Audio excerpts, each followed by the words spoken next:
a young leader. She is a junior at Asheville High, Miranda Williams, and she is going to take doula classes starting tomorrow. Yes. And for those of you that don't know what a doula is supporting a mother while they are giving birth. And her mother is already a doula and part of Mother Read, this kickback group that meets every Wednesday for many years now at Hillcrest. And Miranda has also presented at the Board of Education because of her passion about the achievement gap. She is in Gala for City of Asheville Leadership Youth and just does a lot of amazing, wonderful things. And am I leaving anything out? No? That you're a rock star and amazing. And so would y'all put your hands together for Miranda?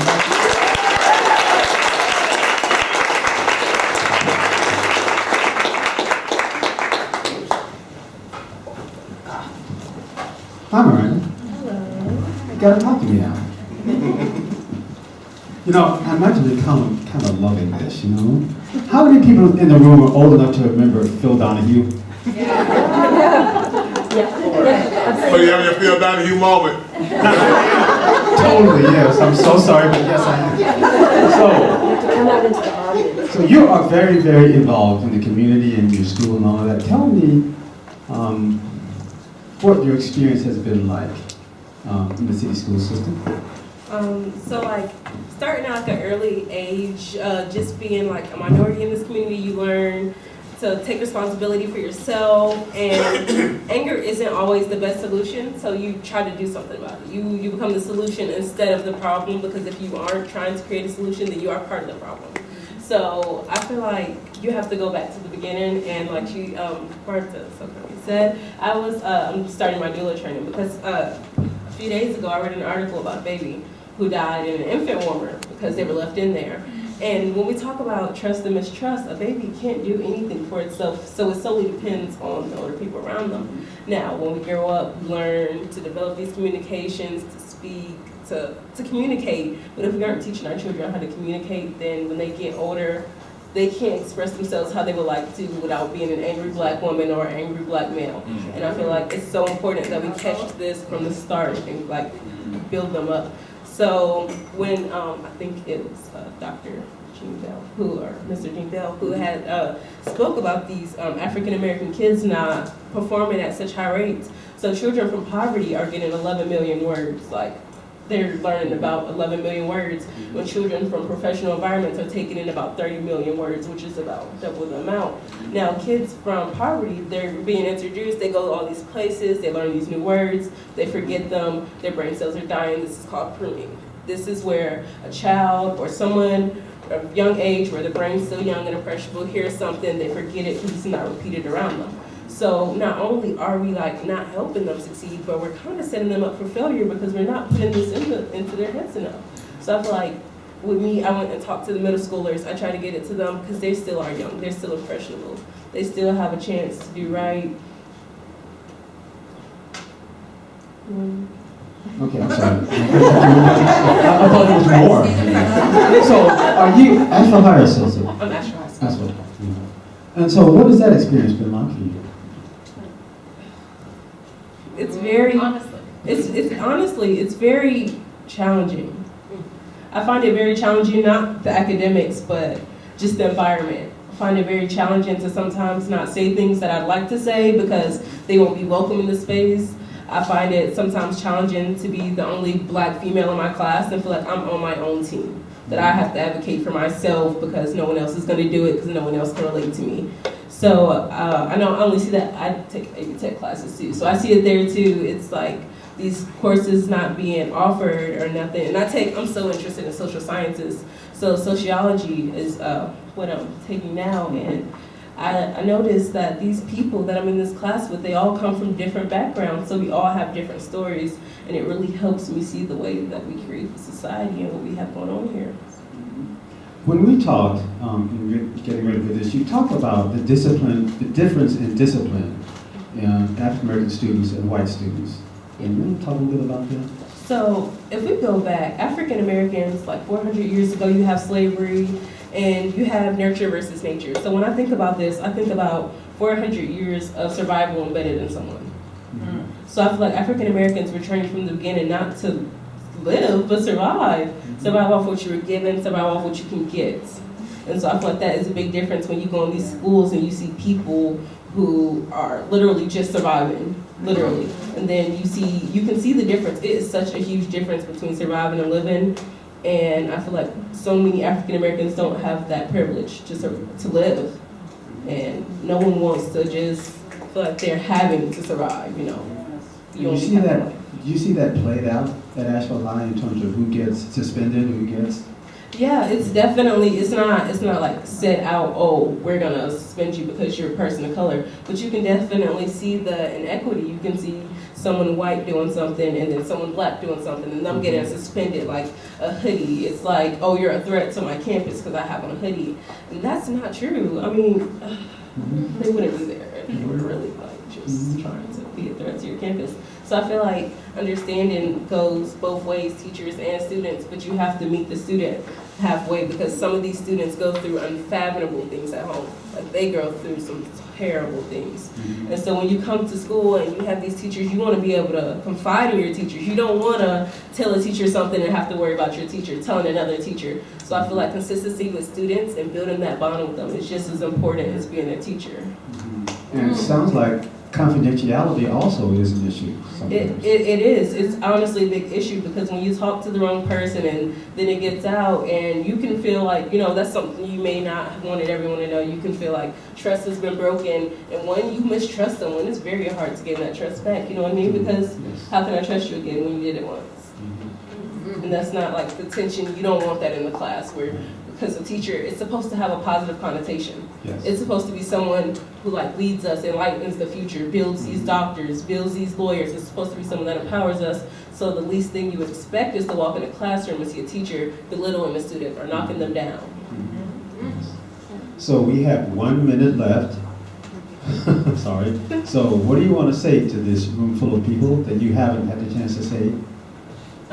I feel like when we think about the work that we're doing for African American kids in this community, we also have to think about the opportunities that we provide them and the neighborhoods that we're providing them to. So like one of my favorite quotes is, when you are bound for, when you are determined to succeed as determined you are to breathe, you're bound for success, which is meaning if you have that in you enough, you know, sometimes they just need the door open.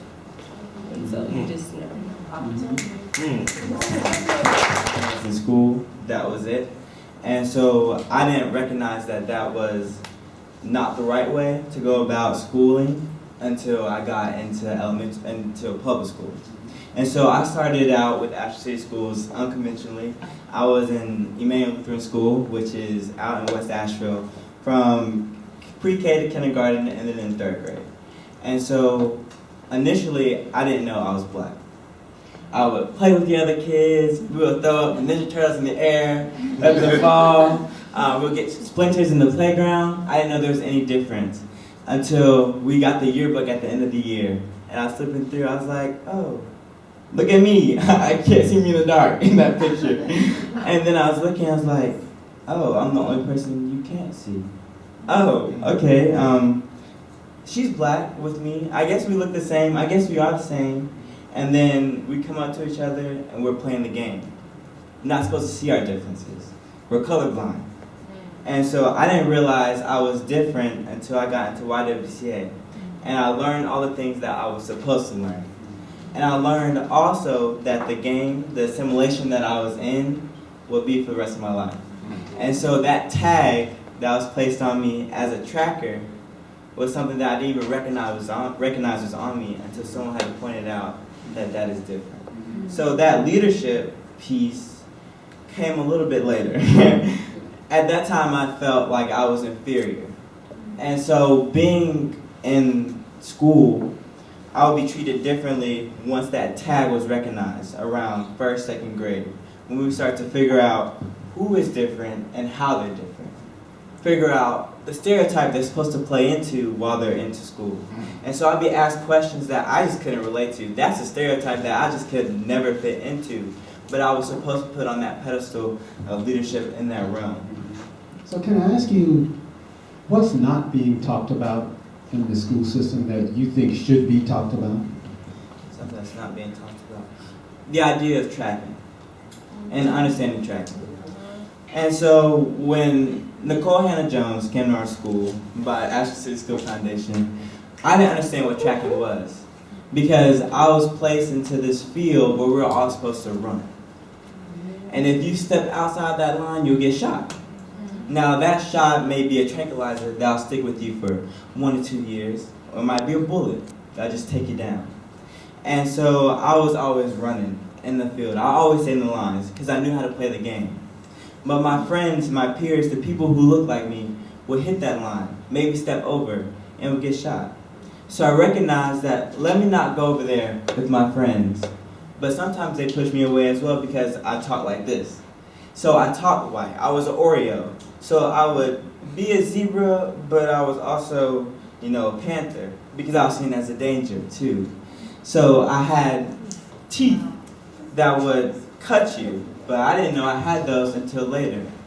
And so with that running in the field, I got shot without me even knowing it.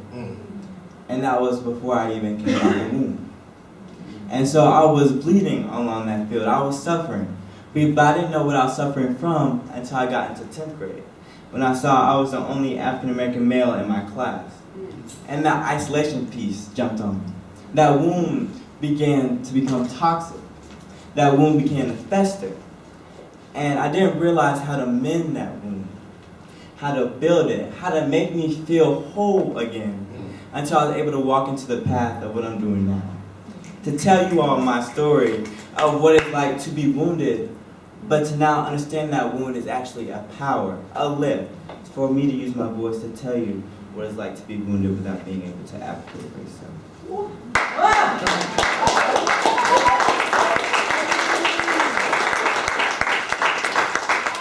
So in that tracking was mobilized homogeneity. And so what that means is you will have a group of white kids who are able to play the game in a way where they are born into the game, knowing all the pieces, and they were able to move together to build each other up to get higher on that pedestal of education to look down on their peers. And so somehow I was able to get into that pedestal because my mom, I come from a middle class family, so I was able to understand what a foyer was a little bit, to understand just a tad bit, because I failed that test initially, and to understand like, oh, this is what I need to learn to reach that pedestal. And so in 3rd and 4th grade, when I was able to make it into public school, I was put into that group, and I was moved around until I got to middle school. And then in middle school is when we started to break down those barriers of understanding. And then, Sorry, we have one more minute. I know. What is the one thing that you would like people to know about you as an African American man in the school system here? What's the one thing? I know there's more than one thing, but what would you like to say to people about your life every day? we have a lot of unlearning to do, people. The kids in our schools are starting to wake up. And so when that waking up comes, we'll be coming at the administration to talk about what we can do to help those children understand that they can stay awake but also be a part. And so sometimes when we wake up, we're pushed aside because you are running out of that line again. You're not staying in. And so what we need to do is tell children that they are empowered and they are part of the group and they can run with the pack. Amen.